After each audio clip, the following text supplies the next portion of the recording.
Hello guys, welcome to my channel. So today we start a new topic that is beginning and spread of the revolt.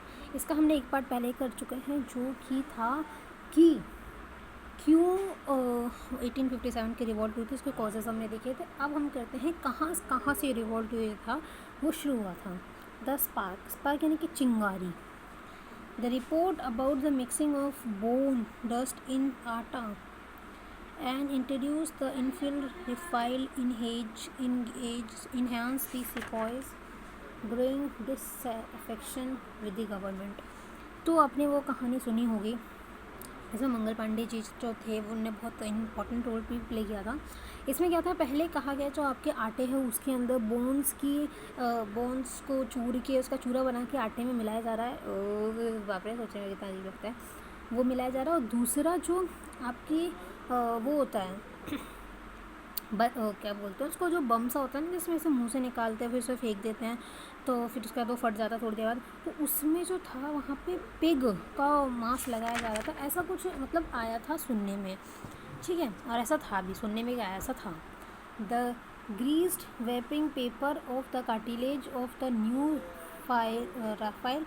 Rifle had to be beaten off before loading, and the grease was reported made of beef and pig fat. मतलब गाय की और sugar की जो चर्बी थी उससे बाटे उस चीज़ को कवर किया जा रहा था. और जब आपको उसको भरना होता है तो आपको उसको मुंह से कुछ करना होता है, मुझे इतना पता नहीं है. तो वो चीज़ जो थी वो चीज़ बहुत गलत थी. देखो, हमारे सनातन धर्म में जो काऊ होती है वो केवल जानवर नहीं है. काऊ की तुलसी बेचना जानिए, गाय ना समझिए ढोर. तो जो तुलसी हैं वो एक साधारण पेड़ नहीं है, उनका बहुत ज़्यादा इम्पोर्टेंस है. हमारे कान्हा जी को जब आप भोग भी लगाते तो आपको तुलसी को उस खाने में थोड़ा सा डाल देना चाहिए, ताकि तब वो कान्हा जी उस खाने को खाना पसंद करते हैं, ठीक है. तो ऐसा क्या होता है कि जो हमारे धर्म में गायों की जो इम्पोर्टेंस है वो बहुत ज़्यादा है. और अगर आप उसका फैट लगाओगे तो how we can handle this things, मतलब वो हमारे लिए हमारी माँ है. हम अपने गाय को हमारी माँ मानते हैं और हमारी माँ के साथ ऐसा हो, ऐसा तो सहा नहीं जाएगा. और आज भी अगर आप किसी गाय के साथ गलत हो, नॉट ओनली गाय, देखो जानवर हर कोई बराबर है, पर गाय की इम्पोर्टेंस ज़्यादा है हमारे सनातन धर्म में, क्योंकि उसमें 33 करोड़ देवी देवता वास करते हैं. आज भी मैं सब जानवर अगर आप नहीं कर पा रहे, पर गाय को आप कहीं देखते हैं असहाय पाया हुआ या फिर उनको भूखी प्यासी, तो आप उनकी ज़रूर मदद कीजिएगा.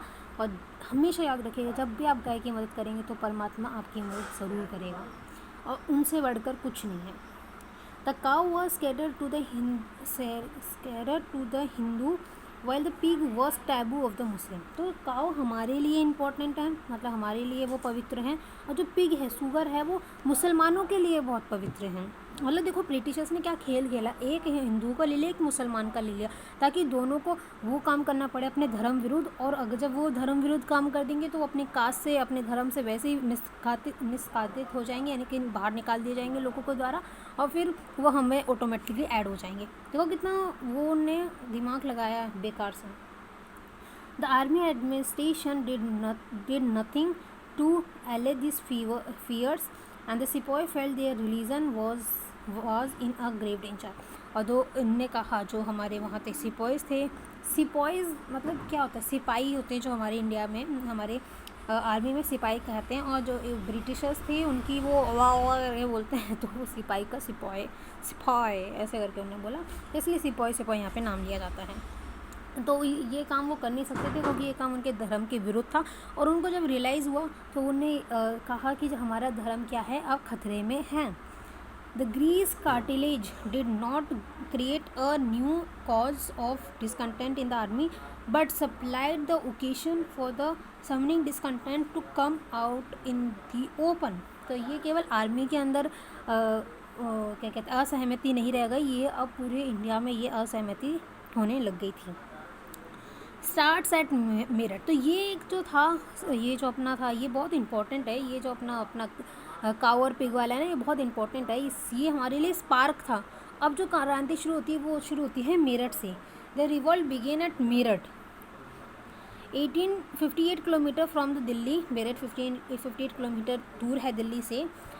मई 10 को 1857 को, and then gathering force rapidly soon embarrassed a vast area from the Punjab in the north and the Narmada in the south and to the Bihar in the east and Rajputa in the west। मतलब चारों तरफ से आए थे। देखो north से पंजाब वाले जो लोग थे वो नॉर्थ से आए थे, नर्मदा वाले लोग थे वो साउथ से आए थे, बिहार के जो लोग थे वो ईस्ट से आए थे, और राजपूताना जो राजपूत थे वो हमारे वेस्ट से आए थे।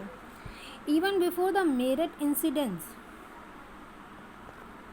देखो गाइस जो मैंने बताया था ना आपको, काऊ और जो अपना पिग का जो फैट होता था उसको क्या करते थे, जब आपको बंदूक को लोड करना, राइफ़ल को लोड करना पड़ता था, तो उसके लिए आपको जो ये देखो यहाँ पे देखो, ये जो क्या बोलते हैं इसको, कुछ भी समझ लो, बुरादा सा जो पाउडर डालना पड़ता था उसके ऊपर, यहाँ पे ये ग्रीस बुलेट है, तो इसके ऊपर क्या करते थे, काऊ और उसका पिग का फैट लगा दिया करते थे, ठीक है। फिर उसको आपको ऐसे मुंह से खोलना पड़ता था, फिर उसके बाद जाके आपको इसके अंदर भरना पड़ता था, and then you can push it down ताकि वो अंदर चले जाए, देन यू कैन फायर। तो ये जो चीज़ थी, ये मुंह से निकालने वाली, सबसे पहली बार या तो हमें जो काऊ थी वो हमारे लिए पवित्र थी, और जो पिग है वो मुसलमानों के लिए पवित्र है। तो वो चीज़ आप अपने मुँह से खोल रहे हैं। पहली बात तो यहाँ पे अपने धर्म का वैसे ही वो हो गया, जिस काऊ को हम माँ मान रहे हैं और जो पिग को वो मुसलमान जो लोग हैं वो पवित्र मान रहे हैं, उसको तुम मार रहे हो। सबसे बड़ी बात तो यही हो गई। और दूसरा, उसको मारने के बाद हमारे मुंह से खुलवा रहे हो, तो ये चीज़ जो थी सबसे ज़्यादा गलत थी। और ये स्पार्क था, इस पर अगर किसी इंसान का खून नहीं खोलता, ये स्पार्क तो बहुत अच्छी बात थी। अगर इन चीज़ पर किसी इंसान का खून नहीं खोलता तो वो इंसान अपने धर्म के लिए तो लायक ही नहीं है भाई, ठीक है। मैंने आपको दिखा दिया। फिर स्टार्ट हमारा मेरठ से हुआ था, मैंने बता दिया ईस्ट वेस्ट में कहाँ थे। Even before the Meerut incidents there was rumbling of resentment in various cantonments. तो मेरठ के अलावा भी काफ़ी सारी ऐसी जगह थी जहाँ पे ऐसे कुछ चीज़ें हो रही थी जो कि हमारे लिए बहुत खिलाफ थी। द 19th नेटिव infantry at Berhampore West Bengal में, which refused to use a newly introduced infield rifle and broke out in the mutiny in Feb 1957, was disbanded in March 1857, फरवरी 1857, शायद मैंने 19 बोल दिया था। तो जो नेटिव मतलब कि हमारे वेस्ट बंगाल की 19 ऐसी नेटिव इन्फेंट्री थी जिनने हमारे ये इनफील्ड राइफ़ल को यूज़ करने से मना कर दिया था, और उस म्यूटनी में जो अपनी म्यूटनी है 1857 की, इसमें पार्ट किया था। फरवरी में ये लोग ज्वाइन हुए थे और मार्च में ये लोग ने चलना शुरू कर दिया था। A young sepoy of 34 native infantry Mangal Pandey went a step further and fired at the sergeant major of his unit at Barrackpore. तो ये मंगल पांडे जी बहुत सही इंसान थे, इनने बहुत अच्छा काम किया। इनने ये गए और अपने जो मेजर थे उसको गोली मार दिया। कहाँ पे? बाराकपुर में। He was over powered and executed on April 8 while the regiment was disbanded in May। फिर इनको क्या कर दिया? अब वही है भाई, आप उन इंसान को गोली मार दोगे तो आप बच थोड़ी ना सकते। पर अब मुझे लगता है कि यहाँ पे हमारे लोगों को इनको बचाना चाहिए था, ताकि एक अगर ऐसे क्रांति, बस वही है कि अगर क्रांति के बदले क्रांति करोगे तो बहुत नुकसान हो जाएगा, ये चीज़ मैं मानती हूँ। बट इनने जितना हमारे साथ बुरा किया था तो इनको उसकी थोड़ी बहुत सज़ा मिलनी चाहिए थी। हमारा देश आज़ाद हुआ था जस्ट बिकॉज कि सेकेंड वर्ल्ड वार में हमें मतलब इन लोग को हमारी ज़रूरत थी, तो इनने हमारे लिए कॉन्स्टिट्यूशन बना दिया, इसलिए इनने हमारे देश को छोड़ के चले गए थे। बट भाई जो इनने इतना बुरा किया उसका क्या, उनको तो इसकी तो मतलब सज़ा ही नहीं मिली, हमारे इतने सारे लोगों ने सह दिया। फिर इनको क्या कर दिया, क्या फांसी दे दी गई, एग्जीक्यूट कर दिया गया, और जो रेजिमेंट थी उसको मई में बंद कर दिया गया। The 17th Awadh regiment was denied its officers on May 3 meet with the similar faith. तो जो थी अवध की रेजिमेंट, उनने भी इस क्या कहते हैं रिवोल्ट में पार्टिसिपेट किया। मतलब ह्यूज क्राउड था जो इस रिवोल्ट में पार्टिसिपेट कर रहा था। लेकिन आगे चल के आप देखोगे कि ये फेल हो गया यार। अगर ये फेल नहीं होता ना, this was the point, is the clicking point, जो कि ब्रिटिशर्स को हालांकि अभी भी हिला दिया था, लेकिन उनको छोड़ के जाने पे मजबूर कर देता। एंड हमारे अंदर सबसे बड़ी कमी थी इस टाइम पे यूनिटी की। एक बार यूनिटी अगर हम लोग दिखा देते ना बहुत तगड़ी, तो शायद कुछ हो सकता था। लेकिन हो सकता है यार, उस टाइम की सिचुएशन हम नहीं जानते, हम बस बुक में लिखा हुआ पढ़ते हैं, पर जो एक्चुअल सिचुएशन होती है और जो लिखी हुई सिचुएशन होती है इट्स वेरी डिफरेंट। तो हो सकता है उस टाइम पे ऐसा कुछ रह गया हो। खैर, and then came the explosion of Meerut. Meerut के अंदर ये बम फूटा, बम इन द सेंस ये सब लोग इकट्ठे हुए और यहाँ से इन्होंने अपना रिवोल्ट शुरू करा। On April 24, 19 man of the third native cavalry refuse to accept the grease cartridge. और फिर जो कैवलरी के जो वो थे नेटिव्स थे, उनने भी मना कर दिया, भाई हम ये कार्टिलेज नहीं यूज़ कर सकते। ऑन May 9 को 85 of them were dismiss, sentence to 10 years imprisonment and put in fetter. फिर उनमें से जो 85 लोग थे उनको क्या कर दिया गया, डिसमिस कर दिया गया, यानी कि 10 साल की सज़ा उनको सुनाई गई और बेड़ियों में बांध के उनको 10 साल तक रहना था। कितनी गलत बात है यार, तुमसे जब कुछ नहीं सहा जा रहा तो फिर निकलो ना यहाँ से।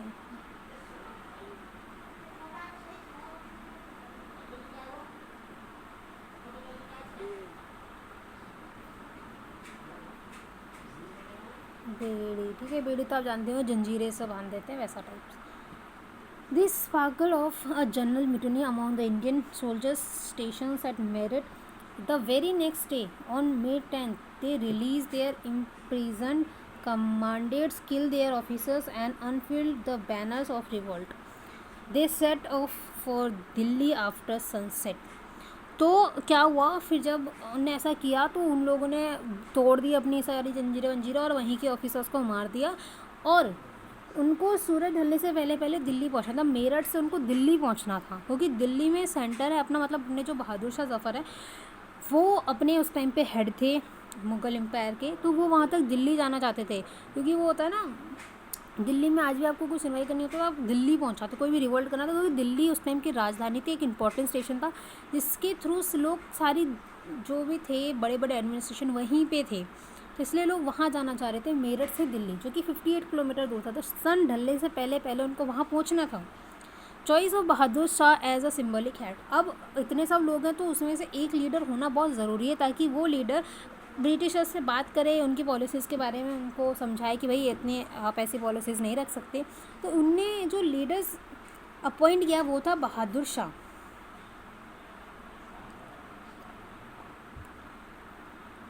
इन Delhi local infantry join them. जो वहाँ की लोकल इन्फेंट्री थी उन सब ने क्या कर लिया, उस मूवमेंट को ज्वाइन कर लिया।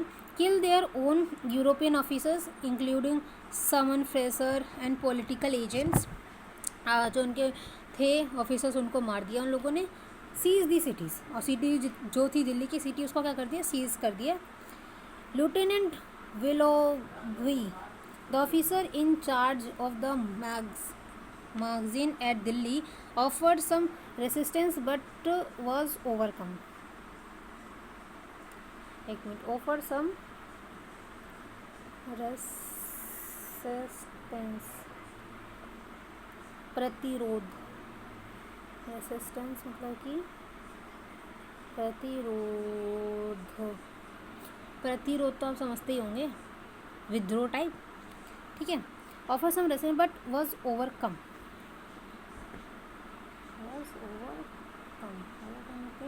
पर काबू पाने।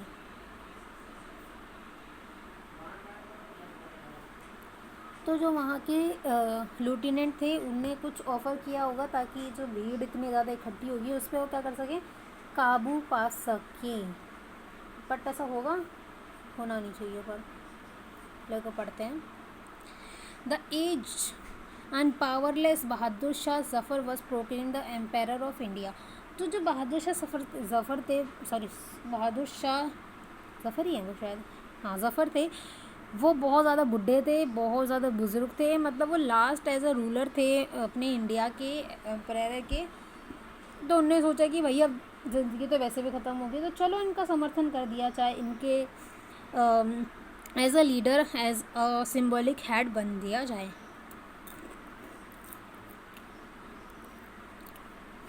तो दिल्ली क्या बनने वाला था, सेंटर ऑफ ग्रेट रिवॉल्ट। ये ग्रेट रिवॉल्ट कौन सी है? 1857 की, और जिसमें लीडर थे Bahadur Shah Zafar. As a symbol, उनको करना कुछ नहीं था, उनका कुछ काम नहीं था, बस एज अ सिंबल कि हमारे लिए जो लीडर हैं वो हैं बहादुर शाह, इसलिए उनको चूज़ किया गया।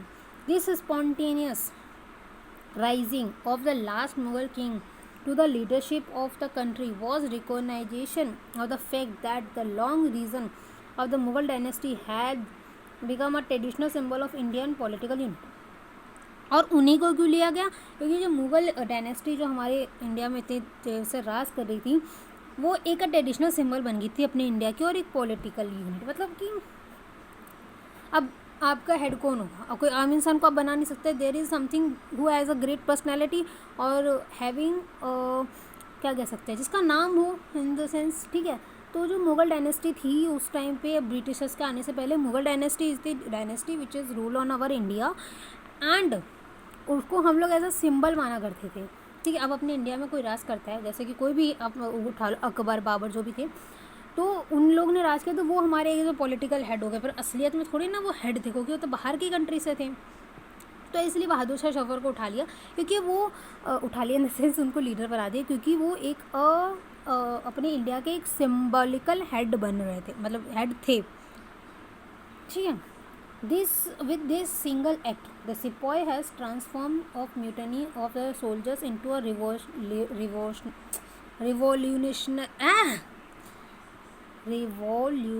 war। तो ये एक म्यूटनी किस में बदल गई? एक वॉर में बदल गई। While all India chiefs who took part in revolt hastened to proclaim their loyalty to the Mughal emperor। तो जो भी क्या बोलते हैं, जो भी जिन लोगों ने भी क्या कहते हैं वॉर में पार्ट किया था, जो भी म्यूटनी में सपोर्ट किया था, वो सब क्या थे? मुझे लगता है कि इसमें वो आना चाहिए था,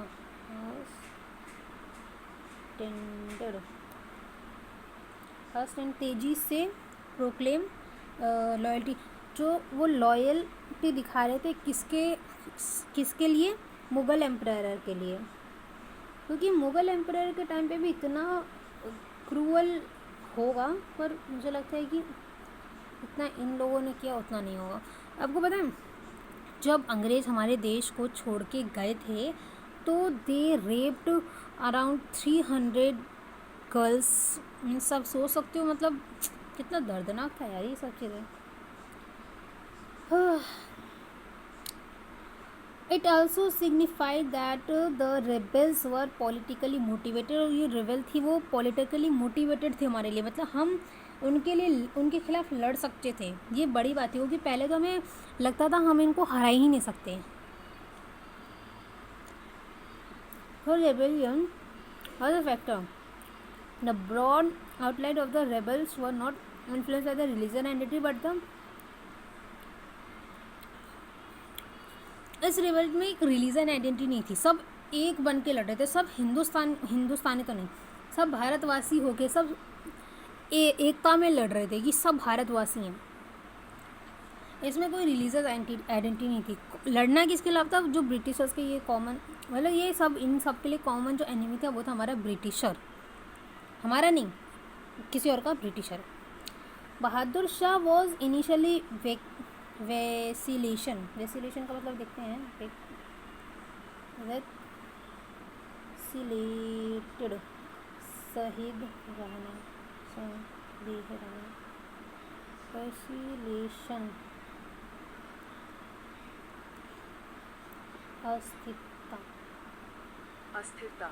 अस्थिरता, write letter to the all chief and rulers of Indian urging them to organize a confederation of the Indian state to fight and rebel the British regime। तो बहादुर शाह जफ़र थे जो स्टार्टिंग में कैसे थे, इनिशियली वो अस्थिर थे, यानी उनको लगा कि करूँ, उनका साथ दूँ ना दूँ, मेरी कहीं बच्ची कुछ ज़िंदगी भी ना ख़राब हो जाए। हालांकि वो बहुत ज़्यादा बुढ़े थे, उनकी ज़िंदगी इतनी बची नहीं थी, बट वो स्टार्टिंग में सपोर्ट नहीं करना चाह रहे थे। उन्हें लेटर लिखा था चीफ को, रूलर्स को ऑफ इंडिया के, urging them to organise a confederation of Indian state to fight and rebel the British regime. उनने क्या किया था फिर बाद में, लेटर्स लिखा था जितने भी चीफ थे, जितने भी रूलर्स थे इंडिया के, कि आप हमारे साथ आओ और ब्रिटिश इंडिया के ख़िलाफ़ एक प्रोटेस्ट करो, एक रिवॉल्ट करो, ठीक है। जो हो ही रहा था। The entire Bengal army soon rose in revolt which speed quickly. तो बंगाल आर्मी ने क्या किया, रिवोल्ट को जोड़ा, और जिस वजह से रिवोल्ट में जुड़े, और जिस वजह से जो रिवोल्ट था वो और ज़्यादा अपना फेस उसने पकड़ लिया था। अवध, रोहिलखंड, दोआब, किसको क्या बोलते हैं, Bundelkhand, central India, large part of Bihar, east Punjab, शोक ऑफ ब्रिटिश अथॉरिटी। तो इन सब ने क्या किया, ढह ढह ढह ढह ढह, समझ गए। फिर ये तो थे कि हमारे बहादुर शाह जफर से, और कुछ मतलब कुछ क्या, और हमारे जो सोल्जर्स और बाकी के जो सोल्जर्स थे बंगाल, अवध और इन सब के सोल्जर्स ने ज्वाइन किया। सिविलियंस थे उनने भी ज्वाइन किया। जो फार्मर्स के खिलाफ इतना आप लोग को पता है, रेवेन्यू वाला जो सीजन था, हमने नेक्स्ट वीडियो में पढ़ा, तो वो लोग भी परेशान थे ब्रिटिशर्स से, उनने भी रिवॉल्ट में पार्टिसिपेट किया।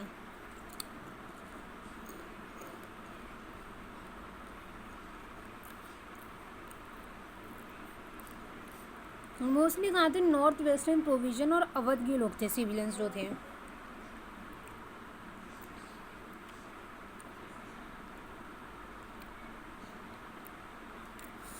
दे अकोमोडेट, इकट्ठे हुए, grievances found immediate expression and they rose in message to give vent to their British opposition rule. उन्होंने अपने ग्रीवांसेस, जो भी उनको दिक्कतें थी, वो सब उन्हें प्रकट करी, और किसको अपोज किया, ब्रिटिश रूल को। It is a widespread participation in the revolt by the peasantry मैंने बताया कि उनके पास रेवेन्यू था।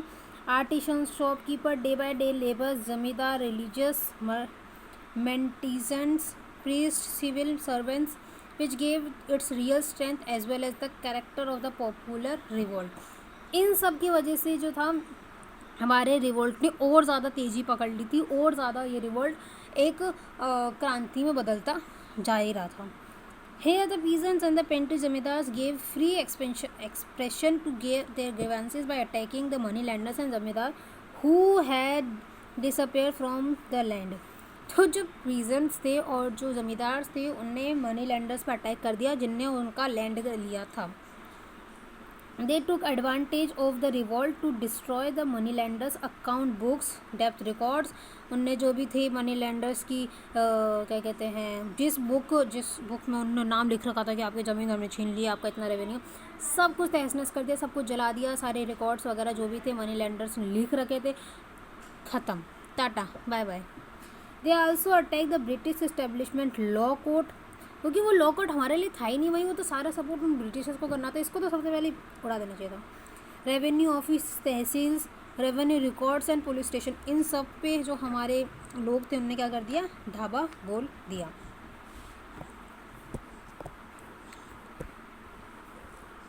According to one estimate the total number of amount 1,50,000 men who died fighting in English in Awadh, over 1,00,000 were civilians. तो इस fight में क्या हुआ, इस मतलब काफ़ी ज़्यादा नुकसान भी हुआ, काफ़ी सारे लोग मरे भी, सिविलियंस भी थे उसमें से। With in a month of the capture of Delhi by the rebels the revolt spread into different part of the country. और दिल्ली के अलावा काफ़ी ज़्यादा अलग अलग कंट्री के, मतलब काफ़ी ज़्यादा अलग अलग जगहों पे ये रिवॉल्ट क्या गया, फैल गया। इतना ज़्यादा हैवी रिवॉल्ट हो गया, आप सोचो ना, मतलब 1,50,000 लोग अगर मर गए, मतलब शहीद हो गए इस रिवॉल्ट के अंदर, तो 1,00,000 उसमें से सिविलियंस थे, समझ रहे हो, मतलब बहुत भारी नुकसान हुआ था। और आप सोचो 1,00,000 is not the small amount, it's very huge, मतलब किस लेवल पे ये रिवॉल्ट हुआ था। जस्ट इमेजिन, आप कभी ना इसको रिवाइज करोगे ना इस चैप्टर को, तो just imagine, take the feel, मतलब आपको गुस्सा आना चाहिए ब्रिटिशर्स के खिलाफ। अब की जनरेशन आना, I don't know who are they, कि वो लोग ये कहते हैं कि यार ब्रिटिशर्स इतने बुरे नहीं थे, मुगल्स ने ज़्यादा बुरा कर दिया। I agree with that, Mughals ने बुरा किया, पर Britishers are also not the good person, वो लोग गुड नहीं थे, वो लोग अच्छे नहीं थे। They are also creating a huge नुकसान, और क्या कहते हैं, disagreement to our country people. कैसे लोग इनका सपोर्ट कर सकते हैं, हाउ दे सपोर्ट ब्रिटिश और इवन द मुगल्स। भाई अपने संस्कृति को इनने, हमारी इतनी स्ट्रॉन्ग संस्कृति को इनने बिगाड़ने की कोशिश करी, बट स्टिल अभी तक हमारी संस्कृति अगर ज़िंदा है अभी तक, आज भी लोग हमारे कल्चर को, रिलीजन को फॉलो कर रहे हैं, तो मीन्स अपना इस रिलीजन बहुत ज़्यादा स्ट्रॉन्ग था। ऐसी आई एरी गैरी पावर्स हमें नहीं हिला सकती। Some centres and leaders of the revolt. Storm centres, storm centre, storm का समझते हो ना, वो तूफान वाला जो होता है, आंधी। Storm centres and leaders of, मतलब कहाँ पे ज़्यादा ये रिवोल्ट वो हो गया था। At Delhi the nominal and symbolical head belong to Mughal emperor Bahadur Shah, but the real command laid with the court of soldiers head by the General Bhagat Khan, who led the revolt of Bareilly troops and brought them to Delhi। तो symbolical head तो हमारे बहादुर शाह जफ़र थे, पर जो general भक्त खान थे, इनने बरेली की जो ट्रुप को कहाँ लेकर आए, दिल्ली में लेकर आए, किस लिए, रिवोल्ट करने के लिए। The court consist of 10 members, 6 from the army and 4 from the civilian department. जो कोर्ट होता है उसके अंदर 6-10 मेंबर्स होते हैं, 6 तो आर्मी के होते हैं, 4 सिविलियंस होते हैं। The court conducted the affairs of the state in the name of the emperor. जो कोर्ट होता है वो जो भी स्टेट के अंदर काम होते हैं ना, वो उनको क्या करता है, देख रेख करता है। और मतलब जैसे एम्परर कौन होता है, जिसका राज्य होता है, तो वो अपने राज्य में क्या करता है, पार्टीशन कर देता है कि आप ये वाला काम देखोगे, आप ये वाला काम देखोगे। तो जो कोर्ट थे वो अफेयर्स देखते थे स्टेट के। Emperor Bahadur Shah was perhaps the weakest link in the chain of leadership of the revolt. जो बहादुर शाह जफ़र थे, यार वो बहुत ज़्यादा कमज़ोर इंसान थे। बुज़ुर्ग इंसान क्या ही कर लेगा, आप ये सोचो। उनके अंदर इतनी अच्छी लीडरशिप क्वालिटी भी नहीं थी, अगर होती तो फिर अंग्रेज़ कभी आते ही नहीं। This weak personality, old age and lack of leadership quality create political weakness at the nerve centre of the revolt and did incalculable damage to it. तो वो नहीं कुछ कर सकते थे, वो दे कांट कमांड, ठीक है। एट कानपुर, देखो ये कहा था, बरेली में हमारे आए थे जनरल भक्त खान। देखो यहाँ छोड़ो जनरल भक्त खान आए थे, किसको, जो बरेली की जो भी ट्रूप्स थे उनको कहाँ लेके, दिल्ली लेके। अब कानपुर में नेचुरल चॉइस है Nana Saheb, the adopt son of the last Peshwa Bajirao second. तो बाजीराव सेकेंड उस टाइम पे कौन थे, हमारे कानपुर, सॉरी उस टाइम पे पेशवा थे। He was refuse the family title and banished from Poona and was living near Kanpur. तो इनने क्या करा था, नाना साहिब ने अपने घर वार को छोड़ दिया था। मतलब इनका कुछ था, आपको मराठा में पढ़ाएंगे कि नाना साहिब का कुछ सिस्टम था, मतलब वहाँ पे कुछ इनके घर में दिक्कतें चल रही थी, तो इनने क्या किया, अपना घर छोड़ के अपना अलग रहने लग गए थे। भाई हमें तुम्हारे चोचलों में नहीं पड़ना, जिसको राजा बनाना है, जिसको पेशा बनाना है बनाओ, हम अपना जाके कानपुर में अलग बसेंगे। तो कानपुर में नाना साहिब थे। Nana Sahib expel the English from Kanpur, proclaim himself the Peshwa, acknowledge Bahadur Shah as the emperor of India and declare himself to be his governor.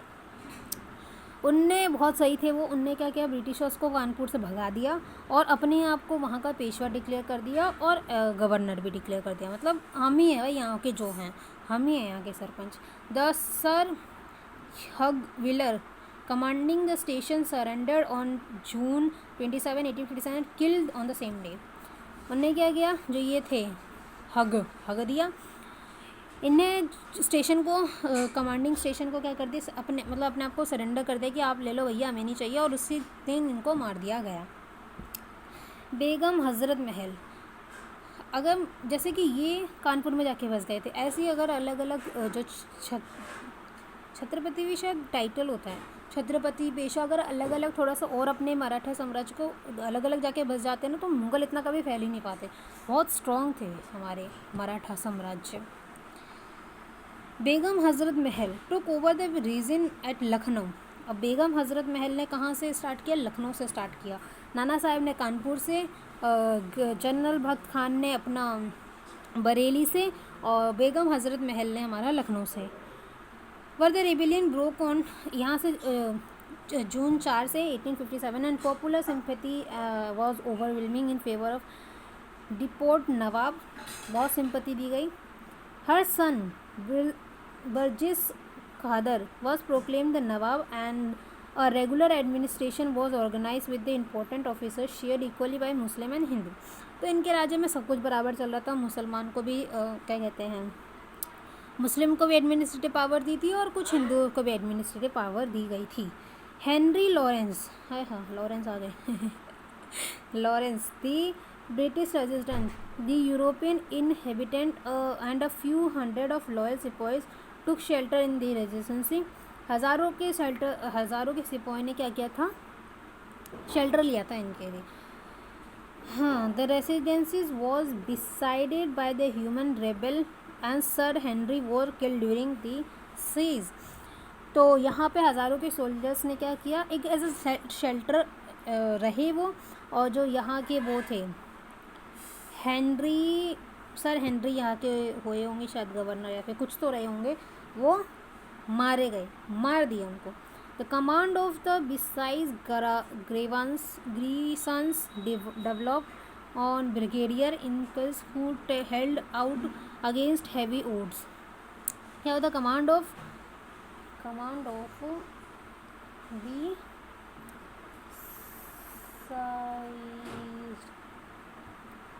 घेर लिया. साइज का मतलब है घेर लिया.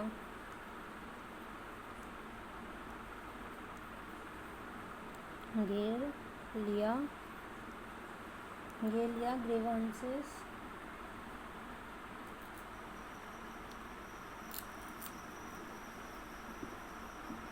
गढ़ सेना.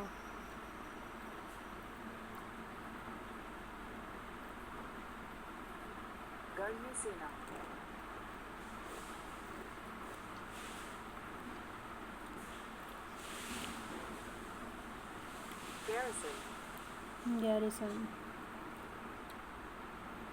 का मतलब है गढ़ में सेना. ठीक है, तो घेर लिया गया. हेनरी को तो मरी गए थे. कमांडर जो थे उनको भी घेर लिया गया. Develop on brigadier Inglis who held out against heavy odds. The early attempt of Sir Henry Havoc and James Outram to recover Lucknow met with no succession. मतलब वहाँ पे जो भी जिसने भी हरकतें की हैं, जैसे कि किसी ने कुछ लॉ ला दिए लखनऊ में, किसी ने कुछ ला दिए, तो जहाँ पे जिसने भी क्या कहते हैं ऐसे लॉ लाए जो कि कंडीशनेबल नहीं थे हमारे लिए, उन सबको वहाँ पे उड़ा दिया गया. Finally, Sir Cohen Campbell, the new commander-in-chief, advocated the European with the help of a Gorkha regiment. Advocated का मतलब देख लेते हैं. गोरखा रेजिमेंट तो आप लोग जानते होंगे, बहुत ज़्यादा खतरनाक रेजिमेंट है, जिसको कहते हैं ना कि खाली कि कोई कहता है मुझे मौत से डर नहीं लगता, या तो झूठ बोल रहा है या फिर वो गोरखा का है. बहुत अच्छी रेजिमेंट है. Sir Colin Campbell the new commander in chief, खाली the European with the help of a Gorkha regiment. तो वहाँ से वो चले गए थे. In March 1858 the city was finally recovered by the British, but guerrilla activity continue till September on same year. तो फिर दोबारा से मार्च में, मतलब अगले साल ही ब्रिटिशर्स ने, मतलब जब ये रिवॉल्ट चल रहा था 1857 का, तो वहाँ से सारे ब्रिटिशर्स को भगा दिया गया था और जो नहीं जा रहे थे उनको मार दिया था गया. फिर अगले साल ही मार्च में दोबारा से वही ब्रिटिशर्स ने दोबारा आए उस लखनऊ के अंदर, दोबारा से अपने आप को इस्टेब्लिश कर लिया. बट जो गोरिल्ला एक्टिविटी थी वो तब भी चल रही थी. At Bareilly, Khan Bahadur a descendant of the former ruler of Rohilkhand was placed in command. तो खान बहादुर बरेली में कमांड किए गए. Not enthusiastic about the pension being granted by the British, he organized an army of 40,000 soldiers and offered stiff resistance to the British. Stiff resistance, कठोर प्रतिरोध. इसका मतलब होता है कठोर प्रतिरोध. हाँ, तो क्या हुआ कि नॉट एंथुसियास्टिक मतलब बहुत ज़्यादा उत्सुक नहीं थे। एंड अबाउट द पेंशन मतलब जो पेंशन ब्रिटिशर्स दे रहे थे उससे ज़्यादा वो ज़्यादा नाखुश ही थे। ठीक है। ही ऑर्गेनाइज एन आर्मी 40,000 सोल्जर्स की उनने आर्मी बनाई और एक तगड़ा विरोध कर दिया किसके खिलाफ, ब्रिटिशर्स के खिलाफ। In Bihar the revolt was lead by Kunwar Singh. ठीक है। बिहार में किसने लीड किया इस रिवोल्ट को, कुंवर सिंह ने लीड किया। द जमींदार ऑफ जगदीशपुर, कौन थे ये, जमींदार थे कहाँ के, जगदीशपुर के। An old man in the 70s, 70 साल के बुजुर्ग थे, क्या ही कर लेते। He nurse a grudge against the British who had deprive him of his state.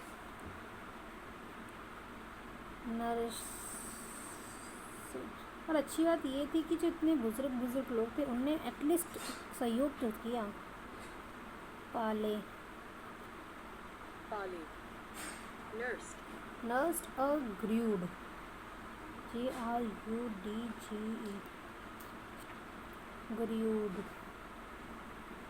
Grudge यानी कि ईर्ष्याएं, against the British who had deprived him his state. Grudge यानी कि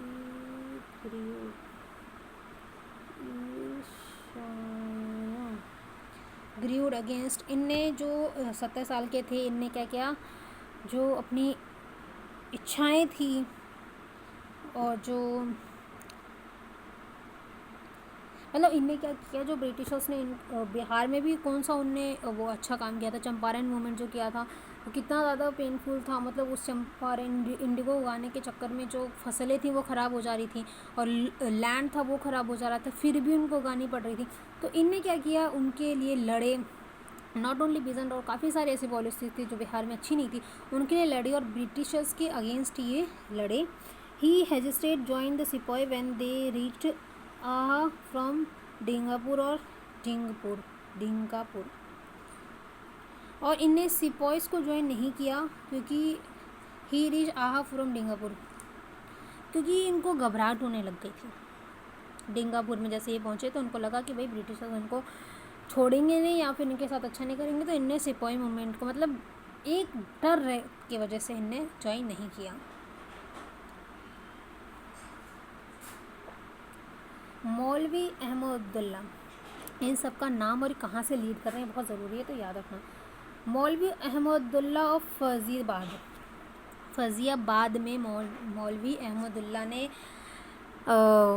लीड किया। Was another outstanding leader of the revolt, बहुत अच्छे leader थे। He was a native of Madras and has move to Faizabad in the north where he fought stiff battle against the British troop. Madras के native इंसान, मतलब मद्रास में इनका जन्म हुआ, मद्रास के रहने वाले हैं। फिर ये फैज़ाबाद पहुंच गए ब्रिटिशर्स के खिलाफ लड़ने के लिए। He emerge as one of the revolt acknowledge leader once it broke out in the Awadh in May 1857। इनको कैसे जाना जाता है कि ये बहुत ज़्यादा कैसे लीडर थे, बहुत ज़्यादा मजबूत लीडर थे। Once it broke out in Awadh in May, और ये अवध से निकल चुके थे 1857 में। The most outstanding leader of the revolt is Rani Lakshmibai. आय हाय हाय, सबसे बेस्ट लीडर, सबसे मस्त लीडर, और सबसे अब तक जितना आपने सुना तो इसमें एक बेगम हजरत महल,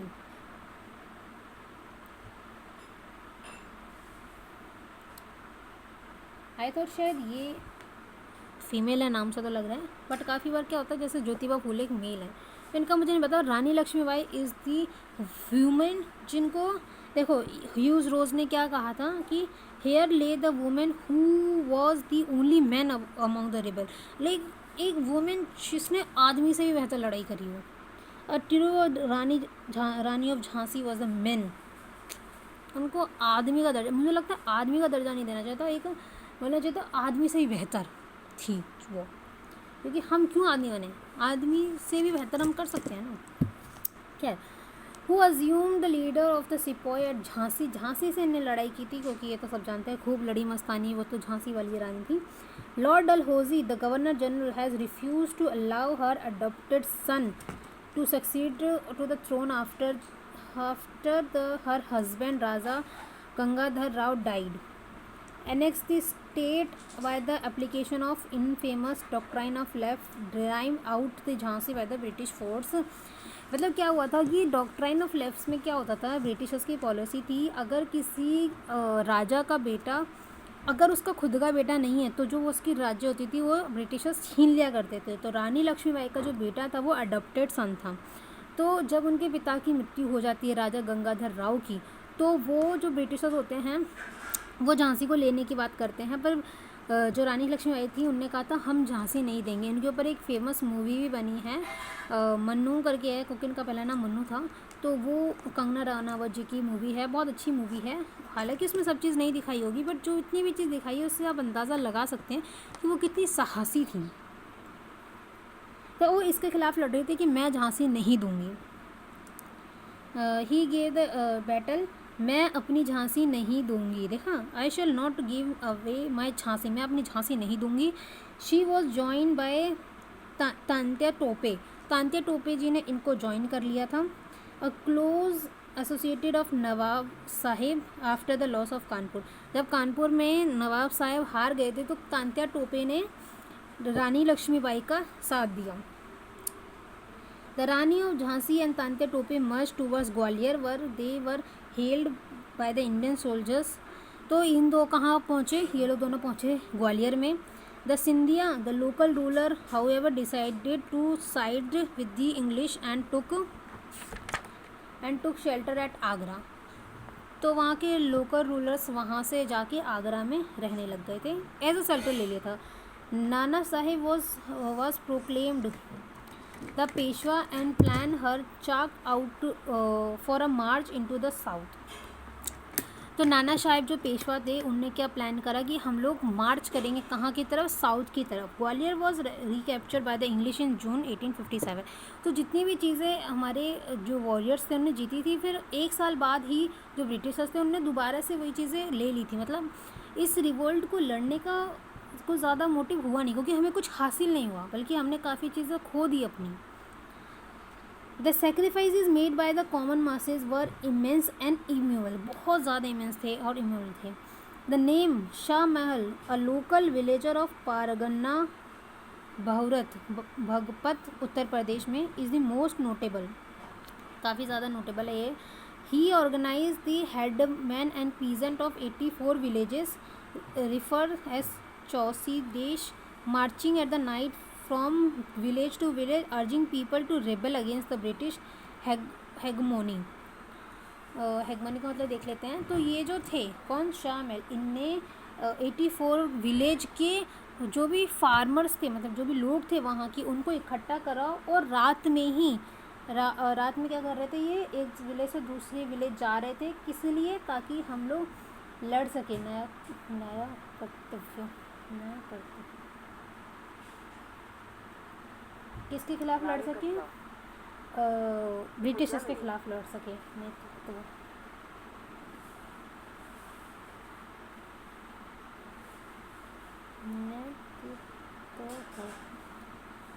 जिनकी पॉलिसीज है, जो उनके टर्म्स एंड कंडीशंस है, उसके खिलाफ लड़ सकें। तो इतने 84 विलेजेस के लोगों को इकट्ठा करना इज़ नॉट द छोटी चीज़ भाई, बहुत मुश्किल हो जाता है। आप 4 लोगों को इकट्ठा कर नहीं सकते, 4 लोगों को इकट्ठा कर लो, लड़ाई करके अपने आप आ जाएंगे, 4 से 40 आ जाएंगे। The people attack government buildings, destroy the bridge over the rivers and dug up metal road partially to stop government forces from coming into the area and partially because bridges and road were viewed as a symbol of British rule। इन सब चीज़ को तहस नहस कर दिया। But कितना दिक्कत आती, इन सब चीज़ों के बजाय हमें ब्रिटिशर्स पे अटैक करना चाहिए था, क्योंकि ये सब चीज़ तो हमारे काम आ जाती है कि नहीं, हमें उनको उड़ाना चाहिए था। शाह महल Saint supplies to the mutineers in the Delhi and prevent all official communication between British headquarter and Meerut. क्या क्या शाह महल ने सप्लाई किया, क्या किया, मटनरीज का मतलब देखते हैं, UTINEERS, मटनरीज यानी कि विद्रोही को सप्लाई किया कहाँ पे, दिल्ली में, ताकि हम बता सके official communication between headquarter and Meerut. विद्रोही ठीक है। He made his headquarter at the bungalow of an irrigation department on bank of Yamuna and supervised and control his operation from there. तो इनने अपना हेडक्वार्टर यमुना पे बनाया था और वो वहाँ से अपना ऑपरेशन लीड कर रहे थे। In fact the bungalow was turn into hall of justice. Bungalow क्या बन गया? Hall of justice resolving dispute and dispensing judgement. He also organized an effective network of intelligence for short duration. The people of area felt that the British rule was over and their own rule had come. तो वहाँ पे न्याय मिलने लग गया था और लोगों को लगने लग गया था कि वहाँ पे जो ब्रिटिश रूल है वो ख़त्म हो चुका है और हमारा रूल जो है वो शुरू हो चुका है। Unfortunately, in July 1857, Shah Mahal was killed by the British officer Dhanpal. अब जब हमारा जो स्ट्रॉन्ग लीडर है अगर वही ख़त्म हो जाता तो फिर दोबारा कोई इतनी जल्दी हिम्मत नहीं करता उसको लीड करने की। तो ख़त्म हो गए थे। फिर जब ख़त्म हो गए थे तो ये सब चीज़ें भी ख़त्म हो गई थी, जो उम्मीद जगी थी लोगों के अंदर वो भी ख़त्म हो गई थी। It is alleged that Shah Mahal body was cut into pieces and his head displays on July 21 to terrify the public. कितने बुरे लोग थे यार। शाह महल की बॉडी को छोटे छोटे टुकड़ों में काट दिया गया और उनका जो सर था उसको सबको दिखाया गया था ताकि वो दोबारा ऐसी हरकतें ना करें। For more than a year however the rebellion carried on their struggle against heavy odds. काफ़ी लंबी ये स्ट्रगल चलती रही। इतना ज़्यादा बुरा यार किया, कितने बुरे लोग थे यार। देखो अब हम देख लेते हैं किसने कहाँ का एक बार दोबारा से। जनरल भक्त खान थे, उनने बरेली में किया था। नाना साहेब ने कानपुर में किया था। बेगम हजरत महल ने लखनऊ में किया था। खान बहादुर अगेन बरेली में ही थे, रोहिलखंड के रूलर थे ये। कुन्नवर सिंह थे, उन्हें बिहार से लीड किया था। मौलवी अहमदुल्ला फरीज़ाबाद से। रानी लक्ष्मीबाई हमारी झांसी से ही। तांत्या टोपे ने भी उनको साथ दिया था। शाह महल थे वो हमारे थे भगपाल उत्तर प्रदेश से, ठीक है। अब इतना बड़ा रिवोल्ट हुआ, ये दबा कैसे और क्यों दबा? The revolt was finally suspense, इसको दबा दिया गया। The British capture Delhi on September 20, 1857 after prolong and bitter fighting. बहुत ज़्यादा लड़ाई के बाद ब्रिटिशर्स ने दोबारा से दिल्ली को कैप्चर कर लिया। John Nixon the leader of siege was badly wounded and later came to this injuries. इनको बहुत ज़्यादा चोट आई थी। Bahadur Shah was taken prisoner, इनको बंदी बना लिया गया था। The royal princes were capture and बल्च्ड on the spot publicly shot at point blank range by lieutenant Hodson himself. तो जो रॉयल प्रिंसेस थे उनको मार दिया गया था गोली से सबके बीच में। The emperor was exiled at Rangoon where he died.